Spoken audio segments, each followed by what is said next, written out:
Good afternoon and welcome to QuiltNCode. I'm not the one who's usually sitting here. Usually I'm behind the computer and my wife is doing the lives. But Yeah, this is kind of scary.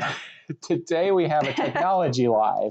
Um, so a little bit of background on me first. Most of you, like I said, haven't seen me on this end of the camera. So I'm Lanny. I'm the code part of our business. I do the technology stuff here. I work on computers, repairs, but also do, streaming stuff and TVs and anything technology, has some interest to me for the most part. Um, so today, we're looking at talking about TV streaming in particular. What kind of spurred this conversation was I've had a couple of my regular customers who have asked me recently, as our local cable provider, Zito, has been trying to push people, well, not trying, they are moving people off of traditional cable TV that's delivered by, an actual cable to streaming for their live TV service. Part of that's, as they push fiber into the whole county. But a lot of people have just been confused as to what that means and what they need and that type of thing. So since I had several people ask, it seemed like a good topic for discussion. And I know that there's some other folks out there that probably have questions. And this isn't specific to people that have Zito. I'm going to be fairly agnostic here from the standpoint of if you have Zito Spectrum or looking at Spectrum or even Xfinity elsewhere in the country, this should have some useful information for you no matter where you're at. So let's get started. Allison's going to switch slides for me here, hopefully. And we're going to go to, a lot of us are used to traditional cable companies, at least if you're, been around for a couple of decades anyway. So here in Yancey County, we only have a couple of choices, although there's some additional ones coming. But Zito Media took over Country Cable, our local cable provider, and we also have Spectrum. If you're in other parts of the country, like I said, you might have Xfinity, or you might have some other local cable company that's been providing you TV service. So those folks have been doing that for years. They used to provide it via coaxial cable that would come into your house. You plug it into the back of your TV, and that's how it all showed up. As these companies, though, are switching away from coax cables and due to pressures from other streaming companies and stuff, a lot of them are moving away from that type of delivery. And they're starting to push you into a streaming type delivery where basically you're getting all of your stuff over your internet connection instead of, coming in through that line into your house. Pricings for cable TV really hasn't changed a whole lot over the years. It's gone up some, but for the most part, it's been, in the $60, $70, $80 range, thereabouts, depending upon what channels you want and who you're using and that type of thing. I did call Zito yesterday out of curiosity. We use Zito at home and Spectrum here at the shop.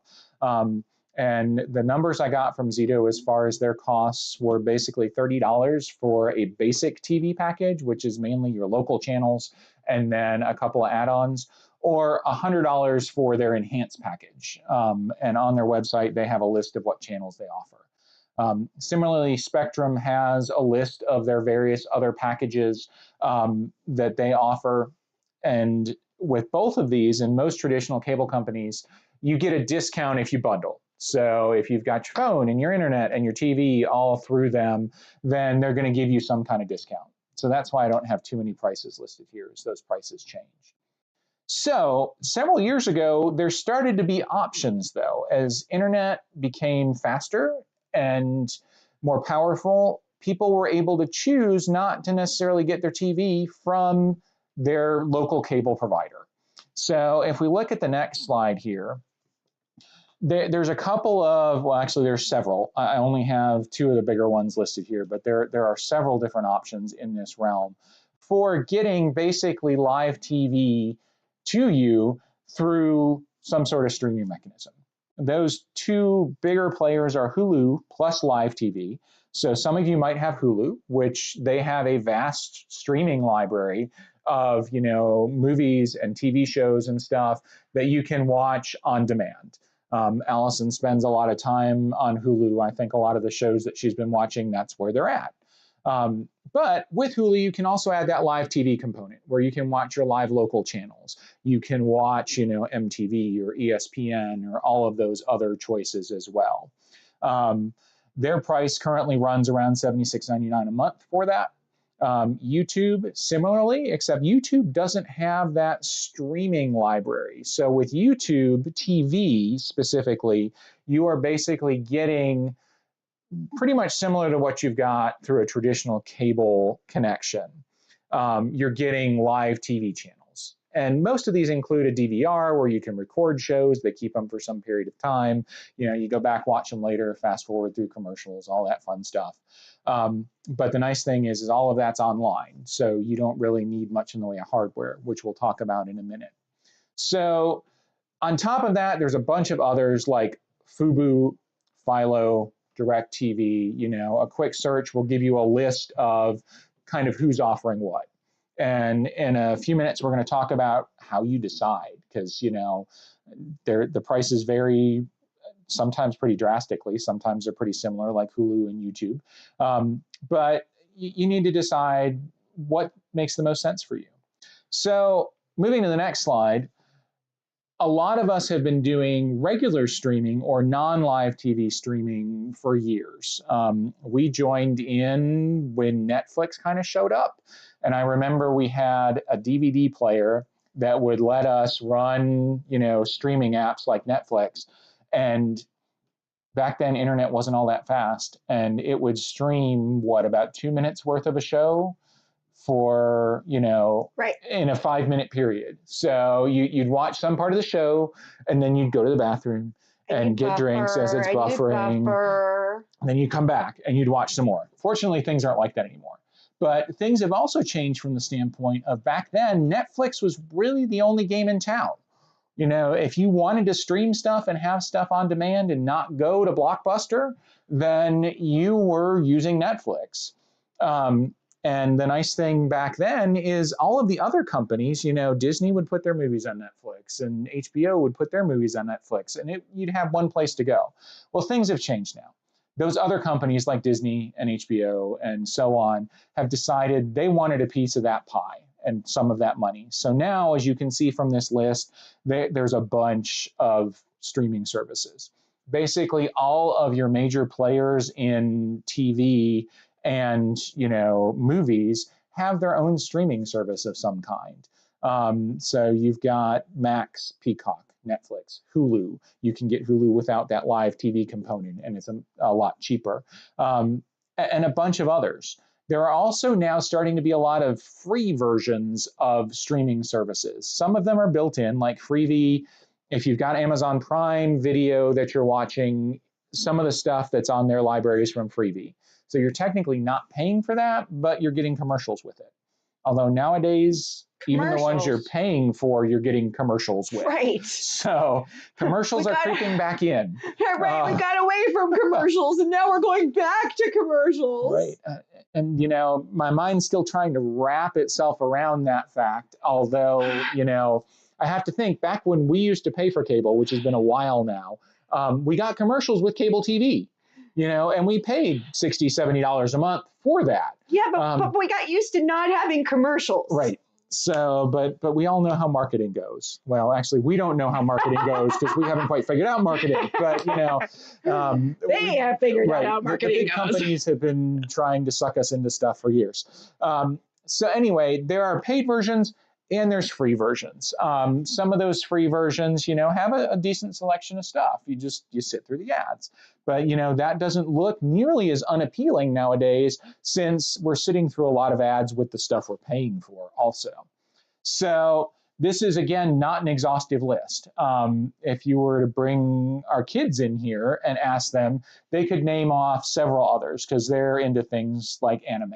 And there's some separate, streaming services and stuff for anime.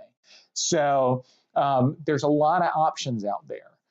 Okay, so on the next slide, now that we've seen there's lots of choices, lots of stuff to get, what do you need in order to do this streaming stuff? So used to be with cable TV, you needed a TV and you screwed in the coax cable, or they gave you a box and you connected that box to your TV. With streaming, that's not the case anymore. You don't get that box, you're not plugging in a coax cable. So in order to stream services in, you need something that is streaming capable. In many cases, that's a smart TV. A lot of the TVs you buy, I mean, it's almost impossible nowadays to buy a TV that is not smart. So you get that smart TV home, you connect it to your network, and suddenly all these apps show up on the bottom, for Prime Video and Netflix and Hulu and so on and so forth. All the apps are there, but that doesn't mean you necessarily have that service or that you're paying for that service. It's the delivery mechanism. So it's kind of behaving like that cable box. Similarly, a Roku device, there's one on the screen here, but they come in all sorts of different sizes and costs and stuff like that. Roku is a company that started building streaming devices early on and has stayed constant in that space. So they're a good choice for streaming devices. And then the other big player is Amazon, so Amazon's Fire Stick. With both Roku and Amazon, basically you can see, well, on the Amazon one, you can see it's like an HDMI connection, which as long as your TV isn't older than like 15 years or so, give or take, it has some sort of HDMI connection. And basically you plug that little streaming stick into that HDMI connection, kind of like you would your cable box. And then you're using the remote with that streaming device to switch between streaming services and pick your movies and stuff like that.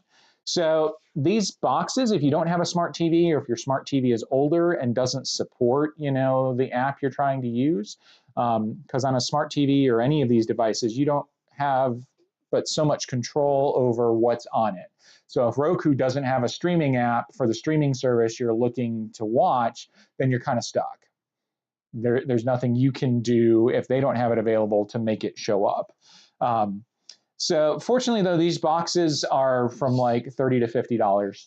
So I have a question. So with the Roku device, you're saying if it's not there on an app, then you can't use it. Is that like the tennis channel that you have trouble getting for Alice? Like, is that app just not supported by whatever device they're using, and that's why she has trouble getting that tennis app? So that app is actually available on the Roku.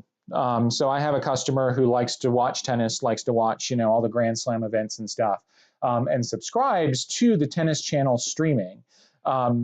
So the Roku does have a tennis channel app. You have to install it. It's available in their library. It's not on there by default. The challenge she was having, and some of the things you'll run into, is so there is a tennis channel that's the live channel. So you go on at 10 o'clock and something's playing on the tennis channel. Oftentimes with the tennis channel's version of streaming, and this is true with several of these streaming services, you don't see what's live. You see what's on their streaming thing. So there can be a disconnect. That was some of the challenge she was having. She was not seeing the live matches she wanted to see on the streaming service. So hence they stuck with subscribing to cable TV because that would give them access to that live channel. Okay, next question. We all know that I am not the tech savvy member of the family. And therefore, I struggle with, I need something that's easy, I don't have to think about. Have you found any of these systems that would be, like dummy proof? Like I can just plug it in and turn on the television and hit what I want to watch and be done with it versus having to go through a whole bunch of setup. So back my first year out of college, I don't know if you got it for me or I got it myself. I had a Murphy's Law calendar, 365 days of different Murphy's Law saying. We should have kept that thing, man. Well, I've got another one, and they still make them. The sayings are the same, but that's the whole. If something can go wrong, it will. But the one that I also especially if I touch it. Well, so was also one that nothing is foolproof because fools are so ingenious. So nothing is foolproof. As far as simplicity, having a smart TV with the built-in apps and everything on one remote is the easiest. The Roku and the Fire TV have gotten better about integrating with your TV and being able to turn it on and change volume and stuff like that. But having it all on your one TV remote and having everything in one place is probably the simplest. Cool. So yeah, because I don't want 10 million remotes. I don't want, I don't understand why we still have remotes in the thing. I just need one remote. Well, you're still stuck with me who, still has an AV receiver and stuff like that. So. And we won't talk about the fact that I don't turn on the television or get something on. I simply say, I would like to watch on the TV, and someone puts it on for me. So we won't talk about that. Yeah. Okay. All right. So you're going to need a device. Now I'm talking about things, I'm thinking from the standpoint of you're watching this in your living room. Yes. Most of these all of these streaming services, you can stream on your phone or you can stream on your computer. You go to their website and you can watch stuff when you're in the doctor's office or, on the road or wherever you may be. But these devices are geared towards your living room TV that, we all have that 75-inch TV on the wall, type thing. So that's where these devices come in handy. So you do have a question. Jennifer is asking, is there anywhere to get cable anymore? So as far as a coaxial cable hookup, I don't think there is because everybody is doing away with it. So conceptually, you have to have an internet connection in order to stream something from one of these providers. The closest thing you can get to traditional cable would be using Zito or Spectrum here, or Hulu plus Live TV or YouTube TV, but they're still all going to run over your internet connection. So you're kind of tied. Spectrum started several years ago. They would, I'm going to say give you, but I'm pretty sure you were paying for it, an Apple TV box. So you sign up for Spectrum TV. They say, here's your streaming box, connect it to your TV, and go on your merry way. At least back then, I think they would come and install it for you. That was part of the conversation I had with one of my customers, is Zito's making this change, and they're like, yeah, you just need to do it. We're not going to send somebody to help you do that, or, that type of thing. You've got to do it yourself. The idea now is that you don't need a box, right? You need something that's going to have a streaming app on it. So if you're using that smart TV, the Fire Stick, the Roku, if you are getting service from Zito, you're going to install a little app on there called TV to Go, I think it is. If you're using Spectrum, because they're big enough, they have their own app that's like Spectrum TV. So you install the app on one of these streaming devices, and then you go to that app, and it looks then just like your traditional TV would, with a guide and everything, and you change channels in the app, not using the channel button on the remote like you would used to. Awesome. All right. So that's kind of the background on what all this stuff is, what you need. It's really, as far as what you need, like I said, a Roku box, you can get one for like $30. So even if you have a dumb TV, you spend $30, you get the Roku box, you plug it in, and you're good to go. So it's not that part, the hardware isn't a barrier to entry. It's a question of what streaming things you want that can add up pretty quickly. So how to choose? How many of us have had, cable TV in the past or satellite in the past or whatever, and you get 3,625 channels and you watch 3, normally. So you're paying $180 a month for all these channels you thought you were going to watch and that you're not. So on the plus side, with pretty much all of these streaming services nowadays, there's no contract. So I just helped somebody drop satellite and set up with Hulu TV. She was having problems with satellite, needed to change out all her equipment and stuff. And it's like, you don't need to pay the $115 a month or whatever they're charging you. If you pay Hulu basically $80 a month, you'll get all of that stuff more or less and more. But in having that conversation, I was talking to her about what she actually watches. And she actually watches a lot of college sports. So she likes her college teams. And she likes watching football, baseball, whatever. So we looked at, where does she watch that? Is it on ESPN? Is it on something else? So some of these companies are geared more towards sports. Some of them are geared more towards, movies or different things like that. So step one in what I think of when you're trying to decide what to switch to or what to get to begin with is, what do you actually watch?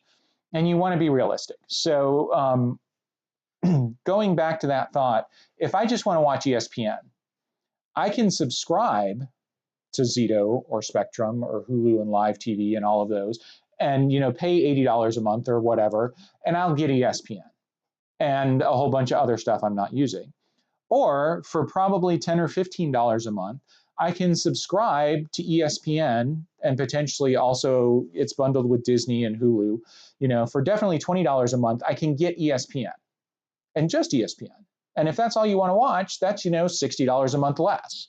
So you want to be honest with yourself as to what you're interested in. Some other things to consider that I think I mentioned. So like Hulu has this huge streaming library of other stuff, of videos and TV shows that you get with the live TV. So you're not limited to just what's on TV, as in when you're subscribing to Spectrum or Zito or something like that. So as I also mentioned, no contracts nowadays. So try it. Sign up for a month. Most of these streaming services will give you a discount for the first 3 months or something like that. Sometimes even a year. But a lot of times you have to pay that in advance. But sign up for a month. Try it out. See if it's got what you wanted, and if you're actually using it. And if you're not, then you cancel it. And let's say you're like us and you're into Star Wars. So the Disney Channel is now where Star Wars content lives. So Disney puts out, a new Star Wars series every so often. So what they experienced when like The Mandalorian came out was that a whole bunch of people flocked and subscribed to Disney Plus, and they watched The Mandalorian and then they left. So there's not that tie-in nowadays of having to stay there. And then you can also add and remove and mix and match these services. So we subscribe to several of these different services to get us the mix of content that we like to watch. Right, romantic comedies and mystery shows. And sci-fi and things like that. That's all I need. So most of these streaming channels, at least the paid ones, are now developing their own content. So they're almost, Netflix is like Paramount in that they're a movie production company. They're making their own series. But you're not tied into them. You can add and remove them as you like. Once you've decided what you want to watch and what you're going to need to do that, then you want to decide on the how. Is it supported on that live or that smart TV that you have? Do you need to get one of those Roku boxes? That type of thing. As far as your point about simplicity, if you have multiple TVs in the house, I would suggest getting the same device for all of them. That person who we switched off of satellite, she didn't have smart TVs. She did have a Roku box, so we got her a second Roku box for her TV. She's got 2 TVs, one up and one down, so that they were at least consistent, and she would feel comfortable in either of those. So, and sometimes it's just a matter of cost. I mean, oftentimes a Fire TV stick is on sale for cheap, and there's no real difference between the two. Roku is starting to show as many ads and I think collect as much information as the Amazon Fire Stick is. So it's like you're kind of stuck. You need that delivery mechanism. So what makes the most sense for you? So that's kind of my pitch. Yeah, I have a question, but that's me. So I think you need to do some more on actual, like a Roku one where you show, like you talk about, you just need to plug that HDMI in. That's the Fire Stick though, I apologize. Well, they both do HDMI. They do, yeah. HDMI. I didn't learn HDMI until years and years ago, but it was late. I was late in the game to understand what an HDMI was. And nothing new. I'm late in the game for everything tech. But that being said, I have a great deal of, I don't know what we have at home, whether we have, it's not Fire Stick, we have Roku, I think. We have a Roku TV in the living room. So that's one of those smart TVs. The Roku's built in. The TV in the bedroom is also a smart TV. But you've used Roku upstairs as a separate box. I don't even know how to turn it on. So perhaps a basic, this is the remote and this is what you're going to see when you turn on the TV and that type of thing. And this is how you, if you want to go places, this is how you use the remote and what happens when those little errors come up that say, oh, you need to sign into this, or you need to do this, or you need to, I don't know. I think that would be helpful on both a Fire Stick and a Roku, because I think that's where we're all sort of headed, is moving into these Yeah, it's either the smart TV or the Right. external box. And there's schools of thought out there as to which is better, using your TV's built-in stuff or going ahead and getting a separate box, even if your TV supports it. But I'm generally all about the simplicity. So if it's built into your TV, well, okay. He said he's all about she the made simplicity. a weird face at me. Okay, So, he's all about the simplicity. I can't turn our television on. I am all about the simplicity for, my customers. For us, all bets are off. Oh, see, it's not just me. Okay. Or the truth comes out. You do this to mess me up. I do it because it's what I want. You're just a secondary thought as to if you're going to use it. So. Well, and I think you do it in cahoots with your kids, because Derek gives me the same exact look that you do. Okay, to be fair, Derek is, mini me. So yes, he is. Well, okay, not so much mini anymore. But I was sort of like, Derek, would you please turn the television on? And he is just like, and gives me the look, man, of boy, anyway. So, yes. So I think that we're all looking for that simplicity. Right. Well, okay.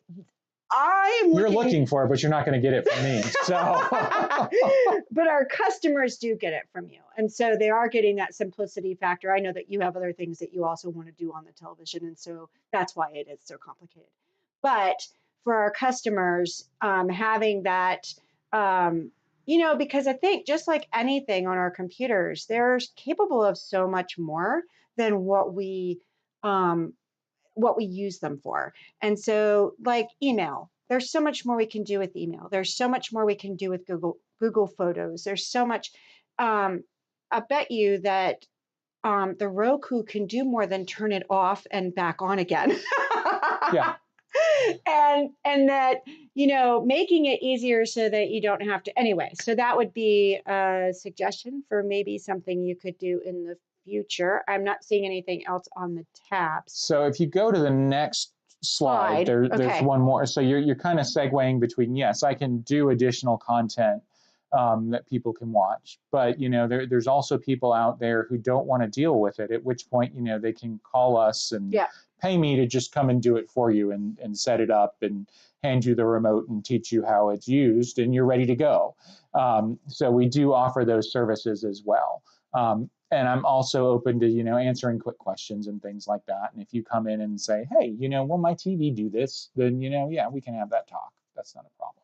But, I do have some folks out there that, the whole switch from cable is a daunting thing that, they'd rather just have someone take care of it. And if the cable company's not going to do it or that type of thing, then, you're looking at somebody else to do that for you. Well, and there definitely is that allure of having someone just show you how to do it right there next to you, where you can ask individual questions. And if something goes wrong on their setup, not goes wrong, but if something pops up that's different than what you demonstrate on a live, that you have that ability to say, oh no, that the reason why this happened is because of this, and it's not something to worry about, or, oh, let me fix this so that you don't ever have to worry about that again. I mean, one of the things that I have problems with is that it's constant, well, not constantly, but every now and then out of the blue, it asks me to sign in or log in. And for me, that's, I don't know, it's a challenge. I am learning how to use LastPass, but sometimes some of that password sharing stuff. But we're all in the same household. So. Right. But sometimes even Lanny the other day, because I have a brand new computer I'm trying to break in here, and even he had a problem with something that was coming up and not going away from me like it should. And so those questions he can also answer if you're looking for help into computers, into televisions, into Roku, into internet, all of that stuff. It's sometimes just easier to go to him because he just does it, and you don't have to fuss with it for 3 hours before you call him. So, well, and I tell most people I work with, I can work in one of two ways. I can work in I'll show you how to do it, or I can work in I'll just do it for you, depending upon, which way you want to go and how much you want to know. Right. Sometimes she asks me questions that she really doesn't want the answer to. I don't want the answer. Just want you to make it work, man. Just make it work. Yeah, then don't ask me the question. Well, there are times when I say, I just want you to make it work, but then you insist on telling me what you're doing. And it's like, I have to listen now. Okay. I mean, like, it's fine. But no, that's good. Okay. So if you have any questions, please call us or email us at info@QuiltNCode.com. Our telephone number is 828-536-5400. If it's a generic thing and you're across the country, Lanny can still answer most of your questions and that type of thing. And then you're also so you can call us or email us. And if you will be continuing to monitor the chat here for a little bit. And so if you put something in the chat or message us, we'll definitely get back to you that way as well. Anything else? I think that's it. So don't forget to like and subscribe and all that other social media-ish stuff. And on Thursday, you'll be back to your regularly scheduled programming of Allison doing something sewing-ish. Yes. I'm working on scheduling, what's next for me, but we'll get there. I really think that you need to do something like, okay, so I'm interested in the Roku period because that's what we have at home. And perhaps I won't get that look from Derek. Or I can go, look, Derek, mommy's doing it on her own. Yeah, that's never going to happen. But we could try. Anyway, yeah, definitely like, subscribe, and share. And let us know what else you want to see. Yeah. All right. Thank you all for joining. Have a great afternoon.